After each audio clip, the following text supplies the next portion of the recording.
Hello दोस्तों, तो finally Honda 160 CC segment के अंदर अपनी नई मोटरसाइकिल एसपी 160 को लेकर आ चुका है और इसका मुकाबला होने वाला है 160 सीसी की किंग टीवीएस अपाचे जैसी मोटरसाइकिल्स के साथ में। तो इस वीडियो में साइड बाय साइड कंपेयर करने वाले हैं होंडा एसपी 160 को टीवीएस अपाचे आरटीआर 160 2V के साथ में और जानने की कोशिश करेंगे दोनों में से कौन सी मोटरसाइकिल आपके लिए एक वैल्यू फॉर मनी ऑप्शन होने वाला है, किसको आपको लेना है और किसको आपको पूरी तरह से इग्नोर कर देना चाहिए।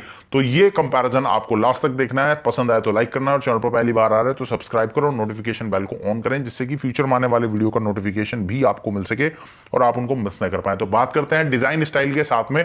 अब डिजाइन को लेकर मैं हमेशा कहता हूं कि वो पूरी तरह से डिपेंड करता है आपके ऊपर, आपको कौन सी मोटरसाइकिल का डिजाइन लुक्स जो है वो ज्यादा पसंद आते हैं। लेकिन क्या कुछ दोनों मोटरसाइकिल ऑफर करती है, अगर उसकी बात करूं तो होंडा एसपी 160 के जो बॉडी डायमेंशन है वो आपको थोड़े से बड़े नजर आएंगे अपाचे के कंपैरिजन में। मोटरसाइकिल के फ्रंट में आपको एलईडी हेडलैम्प सेटअप देखने को मिल जाएगा, टर्न इंडिकेटर आपको हैलोजन देखने को मिलते हैं, फ्रंट से थोड़ा सा एसपी 125 जैसी लुक भी आपको इसके अंदर देखने को मिलेगी। 12 लीटर का आपको फ्यूल टैंक मिलता है, बड़े टैंक एक्सटेंशन का यूज किया गया है और यहाँ पर जो टैंक है वो आपको फाइबर बॉडी के साथ में देखने को मिलता है।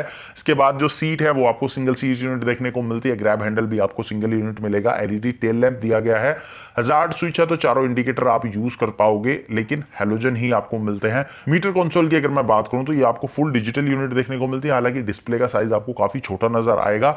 मल्टीपल इंफॉर्मेशन आपको मिल जाएंगी, आरपीएम गियर इंडिकेटर आपको मिल जाता है, इसके अलावा यहाँ पर आपको स्पीडोमीटर और ट्रिप मीटर ओडोमीटर मिल जाएगा। यहाँ पर आपको एवरेज फ्यूल इकोनॉमी शो हो जाती है, आपका एवरेज कंजम्पशन शो हो जाता है, इस टाइप के बहुत सारे फीचर्स आपको मिलते हैं। लेकिन मोबाइल कनेक्टिविटी वगैरह आपको नहीं मिलती है। साथ ही हैंडल बार जो है वो सिंगल पाइप आपको देखने को मिलता है। सिटिंग पोस्चर जो है वो काफी कंफर्टेबल ये मोटरसाइकिल ऑफर करती है और इंजन गार्ड आपको कंपनी ऑफर करती है जो कि मेटल पर रखा गया है। तो क्या कुछ डिजाइन एलिमेंट यहां पर हैं वो मैंने आपको बता दिए हैं एसपी 160 के। बात करें अगर टीवीएस अपाचे आरटीआर 160 2V की, तो अपाचे जो है वो काफी लंबे टाइम से इस डिजाइन को फॉलो कर रही है और काफी लोग इसको पसंद भी करते हैं। हालांकि अभी कुछ टाइम पहले ही कंपनी ने इसको अपडेट किया था, जहां पर डिजाइन के अंदर चेंजेस नहीं किए गए थे लेकिन फीचर को अपडेट कर दिया था। जैसे कि फ्रंट में अब आपको एलईडी हेडलैम्प ऑफर किया जाता है 160 2V में और ये दिखने में काफी अच्छा है। इसके बाद टर्न इंडिकेटर हैलोजन ही रखे गए हैं, एलईडी टेल लैंप आपको दिया जाता है।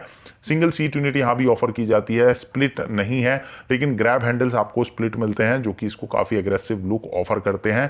फ्यूल टैंक की अगर बात करूं तो यहाँ भी आपको 12 लीटर का टैंक मिलता है, बड़े टैंक एक्सटेंशन आपको यहाँ भी देखने को मिल जाते हैं, लेकिन यहाँ पर आपको मेटल टैंक देखने को मिलेगा फाइबर टैंक एक्सटेंशन के साथ में। तो ये एक प्लस पॉइंट आपको अपाचे में मिल जाता है जो कि आपको एसपी 160 में नहीं मिलता है और फाइबर टैंक होने की वजह से रैटलिंग नॉइस वगैरह जो है वो एसपी 160 में आपको थोड़ा सा ज्यादा फील करने पड़ेंगे अपाचे के कंपैरिजन में। इसके अलावा टीवीएस अपाचे के अंदर फुल डिजिटल मीटर ऑफर किया जाता है जहां पर मल्टीपल इंफॉर्मेशंस आपको मिलेंगी। यहां आपको gear position indicator, speedometer, trip meter, odometer मिलेगा, आरपीएम इंडिकेटर आपको मिलेगा। इसके अलावा यहां पर आपको गियर शिफ्ट इंडिकेटर और गियर डाउन इंडिकेटर भी मिलता है, यानी कि कब आपको गियर डालना है और कब निकालना है वो भी आपको इस मीटर कंसोल में देखने को मिल जाएगा। इसके अलावा अपाचे 2V के अंदर आपको अब कंपनी ब्लूटूथ कनेक्ट भी ऑफर कर रही है, यानी कि आप अपना मोबाइल कनेक्ट कर सकते हैं, turn by turn navigation, caller ID, SMS alert जैसे फीचर्स आप यूज कर सकते हैं। इसके अलावा TVS smart x connect app का यूज करके आप बहुत सारे फीचर्स जो है वो एक्सेस कर पाएंगे। इस तरह के कोई भी फीचर आपको होंडा एसपी 160 में नहीं मिलते हैं। इसके अलावा ये तो हो गई डिजाइन एलिमेंट की बात। यहाँ भी आपको इंजन गार्ड देखने को मिलता है लेकिन ये आपको फाइबर बॉडी में मिलेगा, लेकिन इसका डिजाइन जो है वो एसपी 160 के कंपैरिजन में आपको थोड़ा सा बेटर लगेगा। तो ओवरऑल डिजाइन एलिमेंट क्या कुछ मिलते हैं वो मैंने बता दिया। अब आप मुझे कमेंट बॉक्स में बताना कि एसपी 160 या फिर अपाचे 160 दोनों में से कौन सी मोटरसाइकिल आपको डिजाइन वाइज ज्यादा पसंद आई है, ज्यादा प्रैक्टिकल लगी है। बात कर लेते हैं अब यहां पर दोनों ही मोटरसाइकिल के इंजन की, हार्ट की। तो होंडा एसपी 160 के अंदर यूनिकॉर्न वाला ही इंजन ऑफर कर रहा है जो एक्सब्लेड और यूनिकॉर्न में हमने देखा है, यही इंजन जो है वो हॉर्नेट में आता था। 162 सीसी का single cylinder air cooled engine है जो कि 13.3 PS की पावर देता है और देता है 14.5 न्यूटन मीटर का टॉर्क। 5 स्पीड ट्रांसमिशन आपको मिलता है, किक स्टार्ट, इलेक्ट्रिक स्टार्ट दोनों यहाँ पर ऑफर किए जाते हैं और ये एक 2 वॉल्व इंजन है। तो माइलेज वगैरह जो है वो कंपनी अभी कुछ भी क्लेम नहीं किया कि कितना देगी ये मोटरसाइकिल, तो आप एक्सपेक्ट कर सकते हो 40 to 45 की माइलेज इस मोटरसाइकिल से आपको मिलेगी।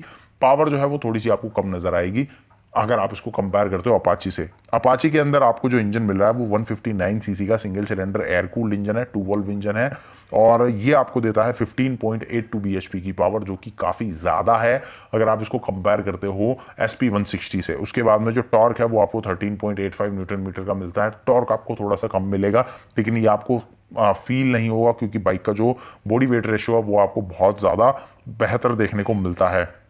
यहाँ भी आपको 5 स्पीड का गियर बॉक्स मिल जाएगा। इस गियर बॉक्स के साथ में आपको 3 राइडिंग मोड्स भी मिल जाते हैं। यहाँ पर आपको रेन, अर्बन और स्पोर्ट्स 3 राइडिंग मोड मिल जाते हैं। तीनों ही मोड्स के अंदर आपको बाइक की ब्रेकिंग परफॉर्मेंस और इंजन परफॉर्मेंस के अंदर डिफरेंस देखने को मिलेगा, जो कि आपको बाइक राइड करते हुए प्रॉपर तरीके से फील होता है और आपकी बाइक राइडिंग को काफ़ी ज़्यादा हेल्पफुल भी बनाता है। अगर आप रेनी सीजन में है तो ABS की परफॉर्मेंस जो है वो ऐसी हो जाती है कि बाइक स्लिप ना हो। उसके बाद में अगर आपको एकदम से पावर ज़्यादा चाहिए तो आप स्पोर्ट मोड का यूज़ कर सकते हो, और आपको माइलेज ज़्यादा चाहिए तो आप अर्बन मोड में बाइक को चला सकते हैं। इस तरह का कोई भी फीचर आपको SP 160 में देखने को नहीं मिलता है। तो इस तरह के काफ़ी सारे प्लस पॉइंट्स आपको मिलने वाले हैं अपाचे 160 2V के साथ में।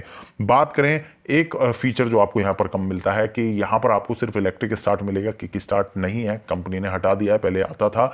लेकिन SP 160 में आपको किक स्टार्ट, इलेक्ट्रिक स्टार्ट दोनों कंपनी ऑफर कर रही है। तो ये चीज़ आप देख सकते हो कि आपकी रिक्वायरमेंट है या नहीं। माइलेज की बात करें तो यहाँ भी लगभग 45 किलोमीटर पर लीटर की माइलेज क्लेम की जाती है, और 160 सीसी सेगमेंट के अंदर लगभग सभी मोटरसाइकिल जो है वो एक जैसी सी माइलेज आपको ऑफर करती हैं।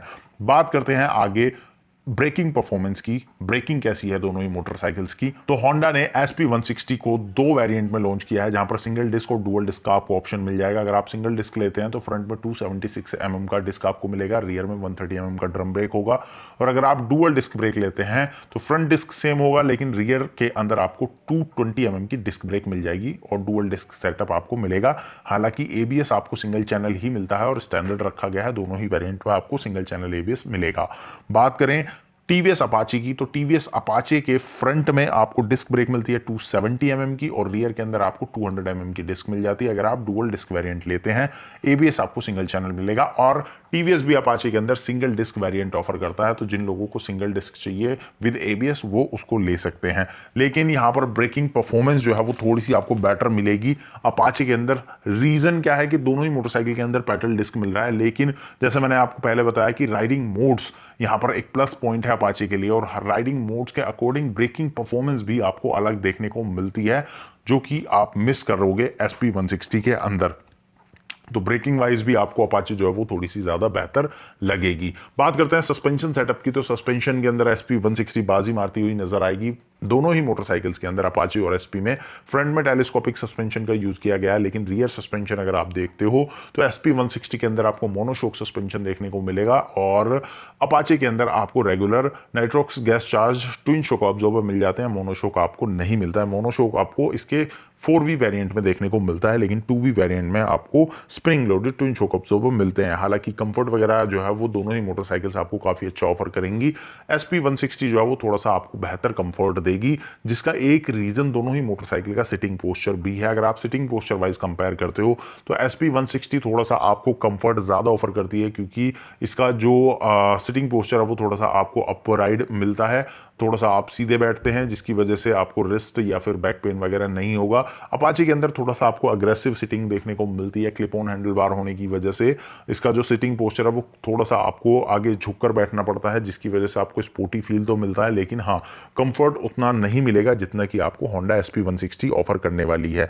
इसके बाद बात करें टायर्स एंड व्हील्स की, तो यहाँ आपको थोड़ा सा डिफरेंस देखने को मिलेगा। दोनों ही मोटरसाइकिल्स के अंदर 17 इंच के अलॉय व्हील्स का यूज किया गया है। टायर्स की अगर मैं बात करूँ तो SP 160 के फ्रंट में आपको 80/100 सेक्शन का टायर मिलेगा, और रियर के अंदर 130/70 सेक्शन का टायर मिलता है, जबकि अपाचे के फ्रंट में आपको 90/90 सेक्शन का टायर मिलेगा, और रियर के अंदर आपको 110 और 120 के 2 ऑप्शन मिलते हैं। अगर आप सिंगल डिस्क लेते हैं तो 110 मिलेगा, और डुअल डिस्क लेते हैं तो 120 सेक्शन का टायर मिलेगा। तो रियर टायर जो है वो अपाचे का पतला है, लेकिन फ्रंट टायर जो है वो SP का पतला है। और कॉम्बिनेशन देखते हो अगर टायर्स का, तो वो अपाचे का थोड़ा सा आपको सेंसेबल लगता है कि फ्रंट में 90/90 और रियर के अंदर आपको 120 मिल रहा है, और उसके बॉडी साइज के हिसाब से दोनों ही टायर जो है उस पर सूट करते हैं। लेकिन SP 160 के अंदर पीछे का टायर आपको अच्छा लगेगा, ब्रॉड है, साइज के हिसाब से काफ़ी अच्छा है, लेकिन फ्रंट टायर आपको थोड़ा सा पतला नजर आता है। हालांकि ग्रिप वगैरह कैसी ऑफर करेगा ये बाइक के चलाने के बाद ही बता सकते हैं। अपाचे के टायर जो है वो काफ़ी अच्छी ग्रिप ऑफर करते हैं, स्पेशली फ्रंट टायर जो बहुत बेहतरीन ग्रिप आपको देता है। बात कर लेते हैं अब यहाँ पर कीमत की। तो होंडा ने SP 160 सिंगल डिस्क की प्राइसिंग रखी है 1,17,500 रुपये और डुअल डिस्क की प्राइस रखी है 1,21,900 रुपये, तो ऑलमोस्ट 1,22,000 रुपये हो जाता है। वहीं पर TVS अपाचे अगर आप लेते हो सिंगल डिस्क वेरिएंट तो उसकी कीमत है 1,19,000 रुपये और डुअल डिस्क वेरिएंट लेते हो तो 1,22,000 रुपये आपको देने होंगे। और अगर आप ब्लूटूथ कनेक्ट लेते हो तो थोड़ी सी कीमत और बढ़ जाती है। लेकिन अगर आप यहाँ पर दोनों के बेस मॉडल सिंगल डिस्क को भी कंपेयर करते हो तो फीचर वाइज TVS अपाचे आपको ज़्यादा फीचर ऑफर करती है SP के कंपेरिजन में। ब्रेकिंग सिस्टम दोनों का सिमिलर हो जाता है, लेकिन राइडिंग मोड्स आपको इसके बेस वेरिएंट से ही मिल जाते हैं। अपाचे के अंदर जो 3 राइडिंग मोड हैं वो आपको बेस वेरिएंट से ही मिल जाते हैं, जिसकी वजह से अपाचे के साथ एक प्लस पॉइंट हो जाता है। इसके अलावा जो इसका मीटर कंसोल है, जैसे मैंने आपको पहले बताया, गियर शिफ्ट इंडिकेशन वगैरह, वो सारी चीजें आपको इसके बेस वेरिएंट से ही मिल जाती हैं, तो ये एक प्लस पॉइंट अपाचे के लिए हो जाता है होंडा SP 160 के कंपैरिजन में। इसके अलावा होंडा की 160 सीसी सेगमेंट में आने वाली बाइक्स के कंपैरिजन में TVS अपाचे की रीसेल वैल्यू भी आपको काफी ज्यादा बेहतर देखने को मिलेगी। इंजन की परफॉर्मेंस और आपको टॉप स्पीड वगैरह अपाचे के अंदर ज्यादा बेहतर मिलेगी। हालांकि होंडा SP 160 के पास जो एक प्लस पॉइंट है वो है इस बाइक से मिलने वाला कंफर्ट। तो अगर आपको एक कंफर्टेबल मोटरसाइकिल चाहिए सोफिस्टिकेटेड सिंपल लुक्स के साथ में, तो आप होंडा SP 160 को कंसीडर कर सकते हैं। लेकिन आपको एक परफॉर्मेंस मोटरसाइकिल चाहिए, अच्छे माइलेज भी चाहिए और अच्छी लुक्स भी चाहिए, साथ ही ब्रेकिंग स्पेशली आपको बेटर चाहिए, तो आप TVS अपाचे RTR 160 2V की तरफ जा सकते हैं। अब इन दोनों में से कौन सी मोटरसाइकिल आपको ज़्यादा पसंद आई है आप मुझे कमेंट बॉक्स में बताना। मुझे पर्सनली यहाँ पर TVS अपाचे 160 जो है वो ज़्यादा सेंसेबल नज़र आती है।